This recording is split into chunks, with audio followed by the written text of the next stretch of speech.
স্বয়ং বিশ্বকর্মা নিজের হাতে বানিয়েছিলেন এই শিব মন্দির। আজও এখানে ভক্তদের ডাকে সাড়া দেন স্বয়ং মহাদেব। প্রতি বছর অলৌকিকভাবে এক ধান করে বৃদ্ধি পেয়ে চলেছে এখানকার শিবলিঙ্গ, যেখানে আধুনিক বিজ্ঞানও এর কারণ বের করতে গিয়ে মাথা নত করেছে। হ্যাঁ, আজকে আমরা জানব পূর্ব মেদিনীপুর জেলার নন্দীগ্রামের রেয়াপাড়া শিব মন্দিরের ইতিহাস। আজ থেকে প্রায় ৬০০ বছর আগে মনসা মঙ্গল কাব্যের চাঁদ সদাগর বণিক উৎকল অর্থাৎ ওড়িশা থেকে বাণিজ্য করতে যাওয়ার সময় এই অঞ্চলে নোঙর করেছিলেন বিশ্রাম নেওয়ার জন্য। তখন এলাকাটি ছিল জঙ্গল ও জলাকীর্ণ। তিনি বিশুদ্ধ জলপানের জন্য এই জায়গায় একটি কুয়ো খনন করতে গিয়ে কোদালের কোপ পড়ে এক অদ্ভুত পাথরের ওপর, যেখানে স্থানীয় এক গাভী প্রতিদিন দুগ্ধ বিসর্জন করত।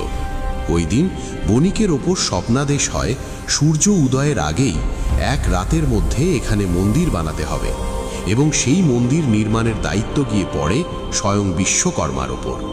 তিনি মন্দির নির্মাণের সময় ভোর হওয়ার আগেই মন্দির চূড়া সম্পূর্ণ করতে না পারায় একটি তালপাতা চূড়ার ওপরে রেখে চলে গিয়েছিলেন। যেই তালপাতা উড়ে গিয়ে সাইডে এক পুকুরের সৃষ্টি হয়েছে। 50 ফুট উচ্চতার এই বিশাল স্থাপত্য কেবল চুন আর সুরকির কোনো কাঠামো নয়, এটি নন্দীগ্রামের মাটির গভীরে প্রথিত এক অবিনশ্বর বিশ্বাস।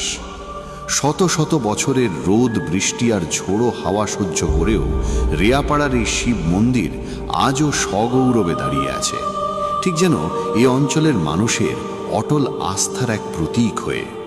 আপনার যদি সুযোগ হয় তবে একবার এসে দেখে যান ইতিহাসের এই জীবন্ত সাক্ষীটিকে।